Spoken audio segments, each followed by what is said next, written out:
भारत माता की। भारत माता की।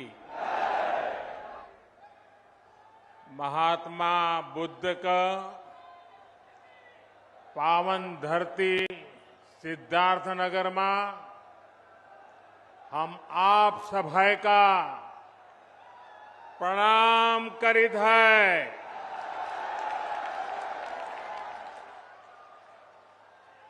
महात्मा बुद्ध जौने धरती पर आपन पहले कई जीवन बिताइन वहे धरती पर साए आज प्रदेश का 9 मेडिकल कॉलेजन का उद्घाटन है। स्वस्थ और निरोग भारत का सपना पूरा कर बदे ये एक बड़ा कदम है। आप सबके बधाई। उत्तर प्रदेश की राज्यपाल श्रीमती आनंदीबेन पटेल जी, यूपी के यशस्वी और कर्मयोगी मुख्यमंत्री योगी आदित्यनाथ जी, केंद्रीय स्वास्थ्य मंत्री श्री मनसुख मांडविया जी, मंच पर उपस्थित यूपी सरकार के अन्य मंत्रीगण,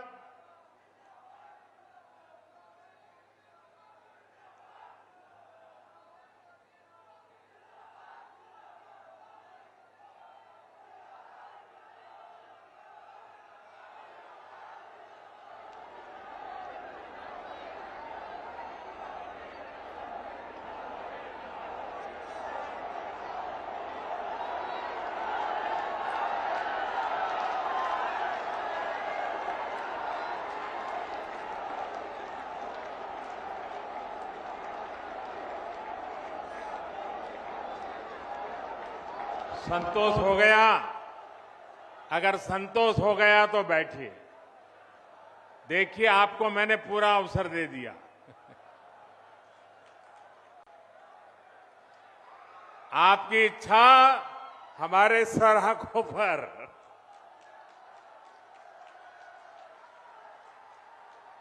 तब आप इजाजत दे तो मैं शुरू करूं। आपकी इजाजत है? आपको नारे वगैरह संतोष हो गया ना? आपके इस प्यार के लिए हम सब आपके बहुत आभारी हैं। लेकिन अब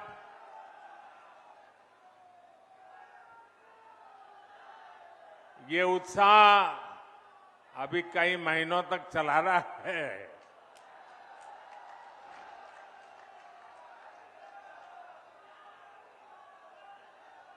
जिन अन्य स्थानों पर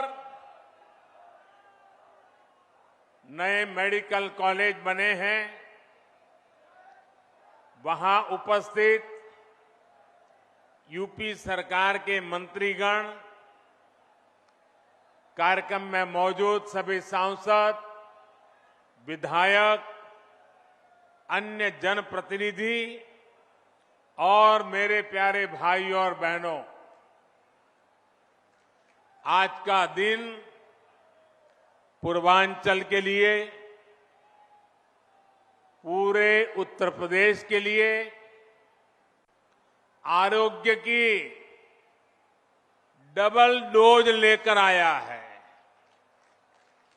आपके लिए एक उपहार लेकर आया है।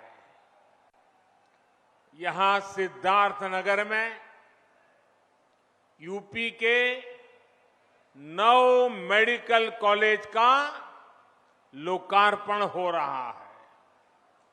इसके बाद पूर्वांचल से ही पूरे देश के लिए बहुत जरूरी ऐसा मेडिकल इंफ्रास्ट्रक्चर की एक बहुत बड़ी योजना शुरू होने जा रही है और उस बड़े काम के लिए मैं यहां से आपका आशीर्वाद लेने के बाद, इस पवित्र धरती के आशीर्वाद लेने के बाद, आपसे संवाद करने के बाद काशी जाऊंगा और काशी में उस कार्यक्रम को लॉन्च करूंगा।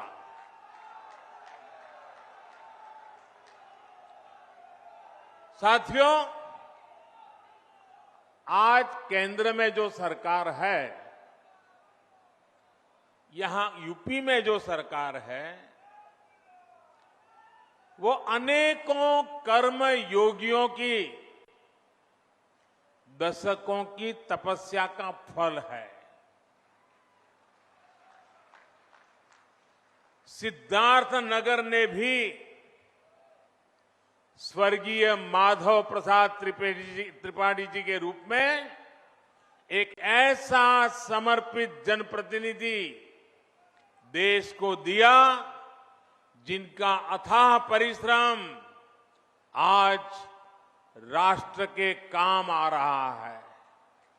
माधव बाबू ने राजनीति में कर्म योग की स्थापना के लिए पूरा जीवन खपा दिया।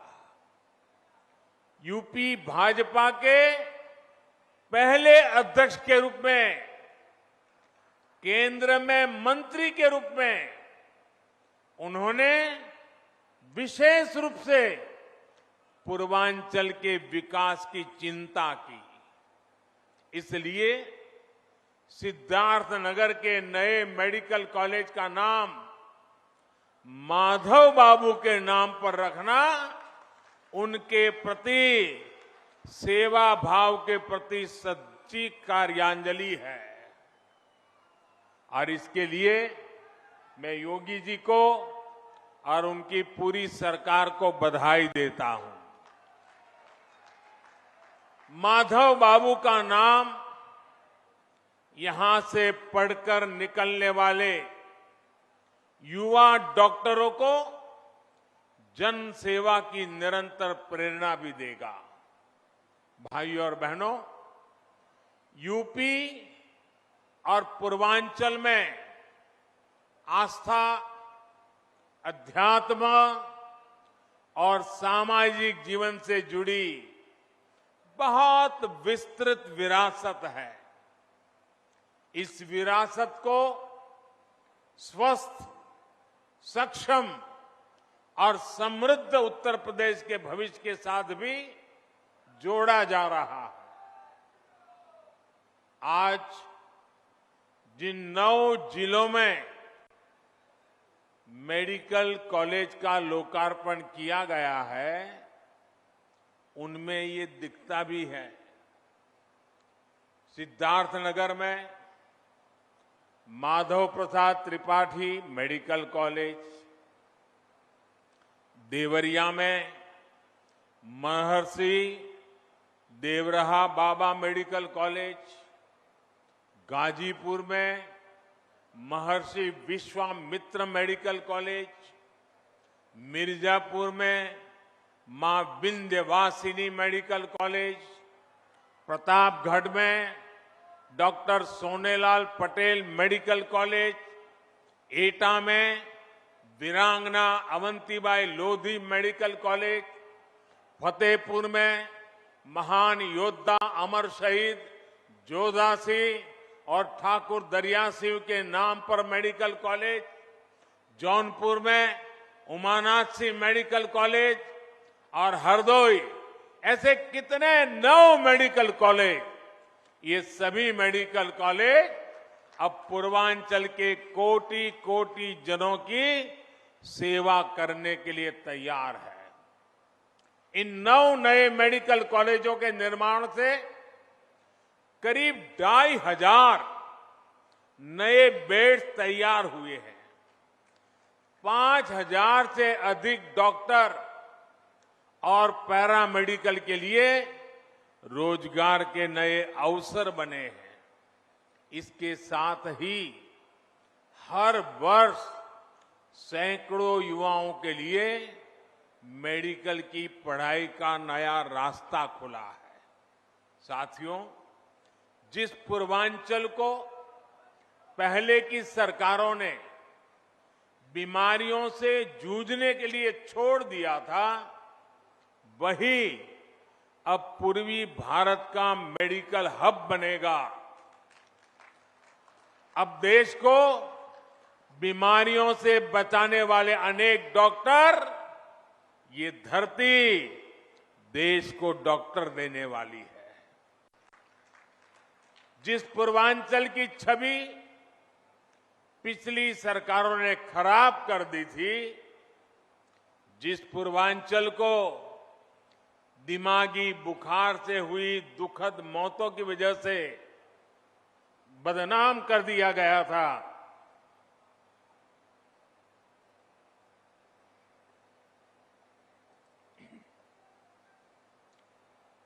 वही पूर्वांचल, वही उत्तर प्रदेश पूर्वी भारत को सेहत का नया उजाला देने वाला है। साथियों, यूपी के भाई बहन भूल नहीं सकते कि कैसे योगी जी ने संसद में यूपी की बदहाल मेडिकल व्यवस्था की व्यथा सुनाई थी। योगी जी तब मुख्यमंत्री नहीं थे, वे एक सांसद थे और बहुत छोटी आयु के वो सांसद बने थे। और अब आज यूपी के लोग ये भी देख रहे हैं कि जब योगी जी को जनता जनार्दन ने सेवा का मौका दिया, तो कैसे उन्होंने दिमागी बुखार को बढ़ने से रोक दिया। इस क्षेत्र के हजारों बच्चों का जीवन बचा लिया। सरकार जब संवेदनशील हो, गरीब का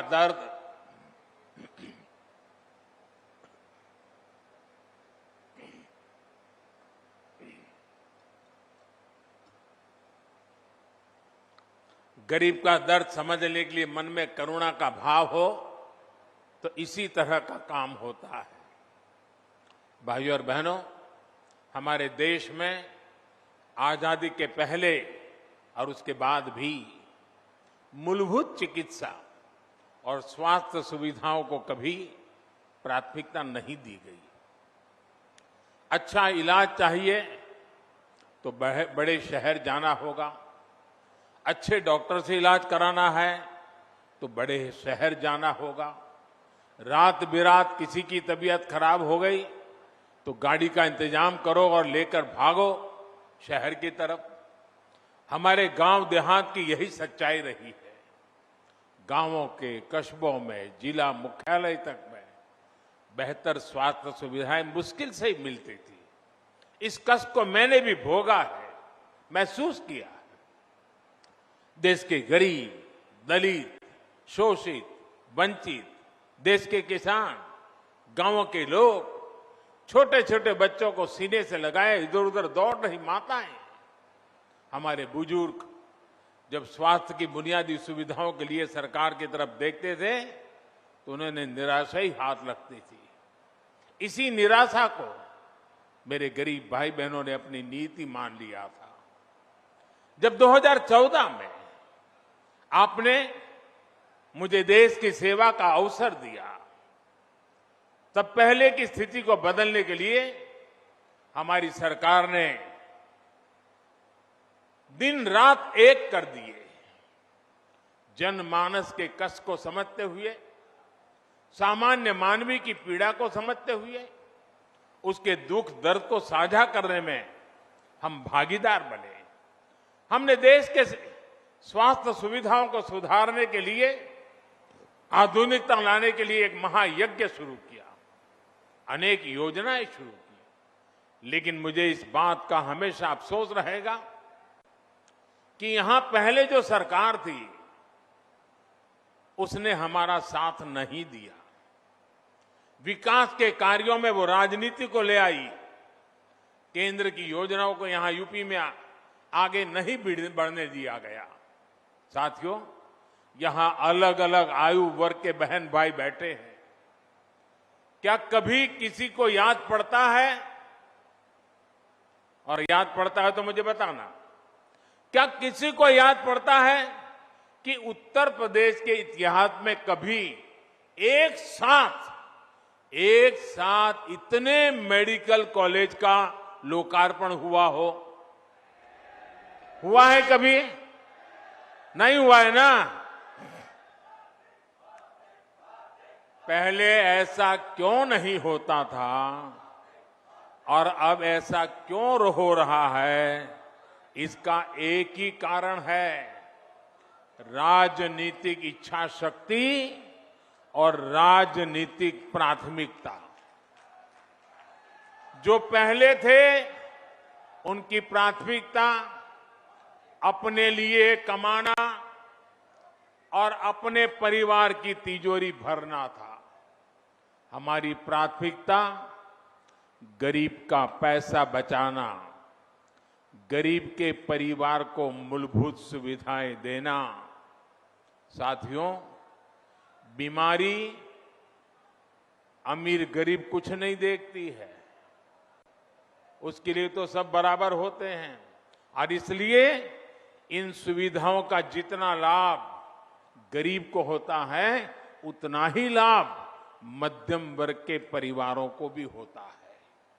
साथियों, 7 साल पहले जो दिल्ली में सरकार थी और 4 साल पहले जो यहां यूपी में सरकार थी, वो पूर्वांचल में क्या करते थे? जो पहले सरकार में थे वो वोट के लिए नहीं, डिस्पेंसरी की कहीं छोटे छोटे अस्पताल की घोषणा करके बैठ जाते थे।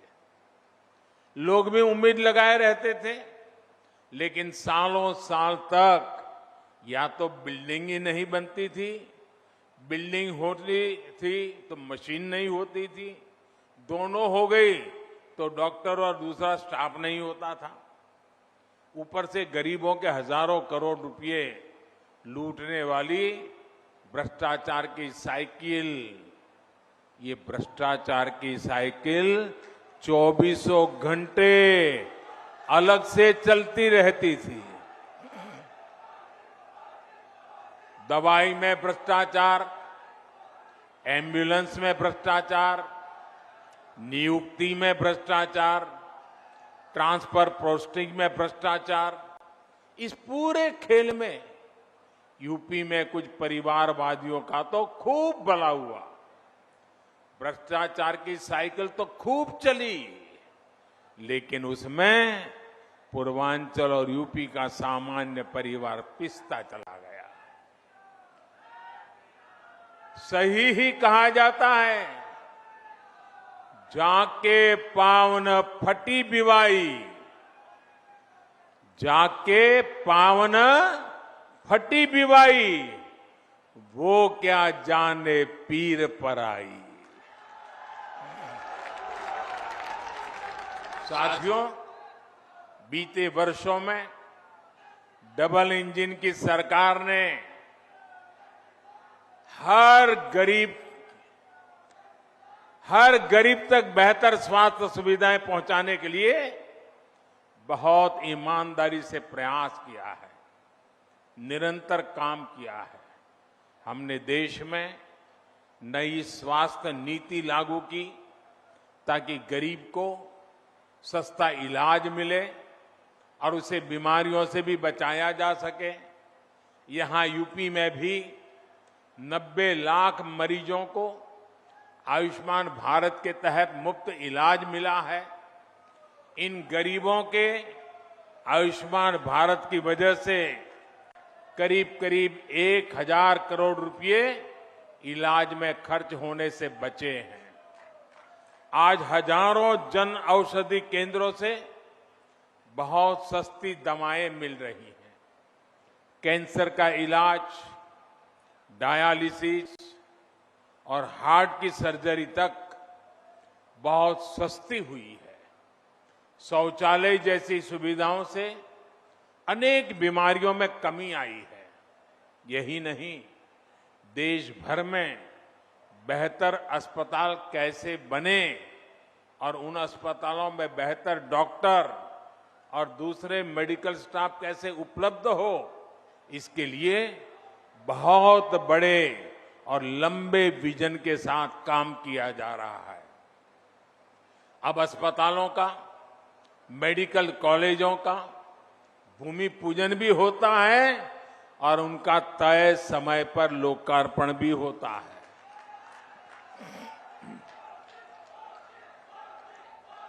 योगी जी की सरकार से पहले जो सरकार थी, उसने अपने कार्यकाल में यूपी में सिर्फ 6 मेडिकल कॉलेज बनवाए थे। योगी जी के कार्यकाल में 16 मेडिकल शुरू हो चुके हैं और 30 नए मेडिकल कॉलेजों पर तेजी से काम चल रहा है। रायबरेली और गोरखपुर में बन रहे एम्स तो यूपी के लिए एक प्रकार से बोनस है। भाइयों और बहनों, मेडिकल कॉलेज सिर्फ बेहतर इलाज ही नहीं देते, बल्कि नए डॉक्टर, नए पैरामेडिक्स का भी निर्माण करते हैं। जब मेडिकल कॉलेज बनता है तो वहां पर विशेष प्रकार के laboratory training centre, nursing unit, medical unit और रोजगार के अनेक नए साधन बनते हैं। दुर्भाग्य से पहले के दशकों में देश में डॉक्टरों की कमी को पूरा करने के लिए राष्ट्रव्यापी रणनीति पर काम ही नहीं हुआ।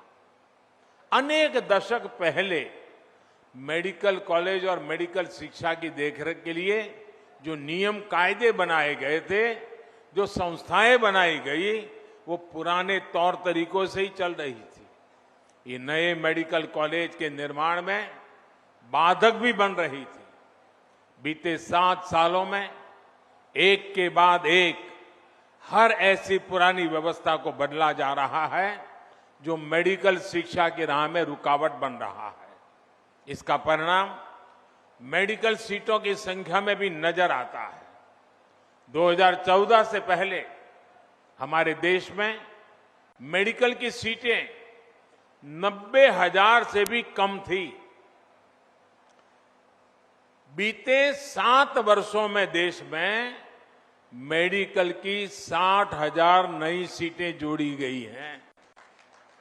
यहां उत्तर प्रदेश में भी 2017 तक सरकारी मेडिकल कॉलेजों में मेडिकल की सिर्फ 1900 सीटें थी, जबकि डबल इंजन की सरकार में पिछले 4 साल में ही 1900 नई सीटों से ज्यादा मेडिकल सीटों की बढ़ोतरी की गई है।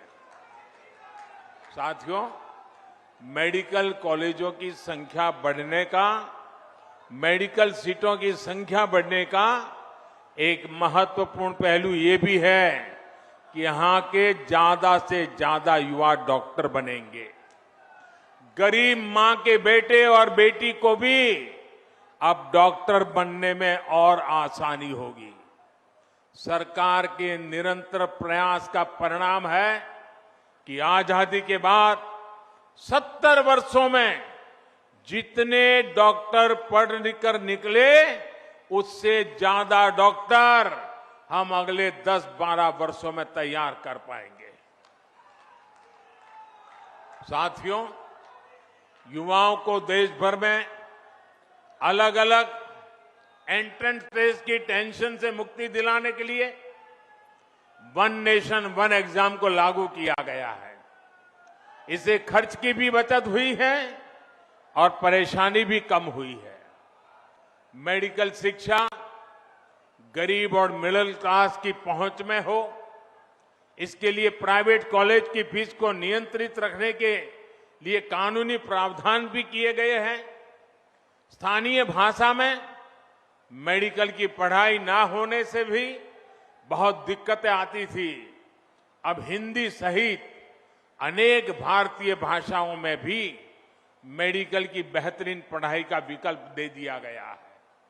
अपनी मातृभाषा में जब युवा सीखेंगे तो अपने काम पर उनकी पकड़ भी बेहतर होगी। साथियों, अपनी स्वास्थ्य सुविधाओं को यूपी तेजी से सुधार सकता है। ये यूपी के लोगों ने इस कोरोना काल में भी साबित किया है।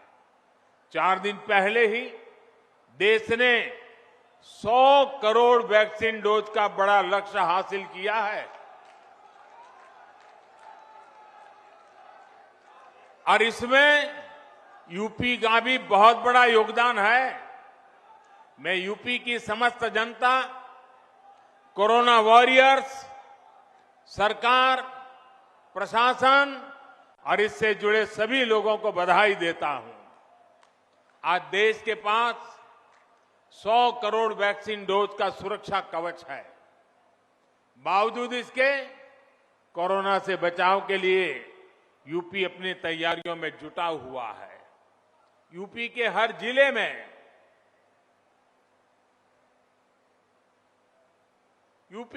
जिले में कोरोना से निपटने के लिए बच्चों की केयर यूनिट या तो बन चुकी है या तेजी से बन रही है। कोविड की जांच के लिए आज यूपी के पास 60 से ज्यादा लैब्स मौजूद है। 500 से ज्यादा नए ऑक्सीजन प्लांट पर भी तेजी से काम चल रहा है। साथियों, यही तो सबका साथ, सबका विकास, सबका विश्वास और सबका प्रयास, यही तो उसका रास्ता है। जब सभी स्वस्थ होंगे, जब सभी को अवसर मिलेंगे, तब जाकर सबका प्रयास देश के काम आएगा। दीपावली और छठ का पर्व इस बार पूर्वांचल में आरोग्य का नया विश्वास लेकर आया है। ये विश्वास तेज विकास का आधार बने, इसी कामना के साथ नए मेडिकल कॉलेज के लिए पूरे यूपी को फिर से बहुत बहुत बधाई और धन्यवाद देता हूं। आप भी इतनी बड़ी तादाद में हमें आशीर्वाद देने के लिए आए, इसलिए मैं विशेष रूप से आपका आभार व्यक्त करता हूं। बहुत बहुत धन्यवाद। तो प्रधानमंत्री नरेंद्र मोदी को आप सुन रहे थे। बड़ी सौगात मेडिकल कॉलेज, जिसका हम लगातार जिक्र कर रहे थे सुबह से, बेहद ही महत्वपूर्ण, खासतौर से पूर्वांचल के लिए और माना जा रहा है पूरे उत्तर प्रदेश के लिए। कोशिश यही है कि प्रदेश की स्वास्थ्य व्यवस्था बेहतर हो जाए और क्योंकि चुनावी साल है तो बीजेपी की भी बहुत ही महत्वपूर्ण ये माना जा रहा है। लेकिन सबसे दिलचस्प बात यह है वो ये कि कम से कम हेल्थ का विषय, स्वास्थ्य का विषय जो है वो चर्चा में है। सस्ती दवाइयां उपलब्ध कराई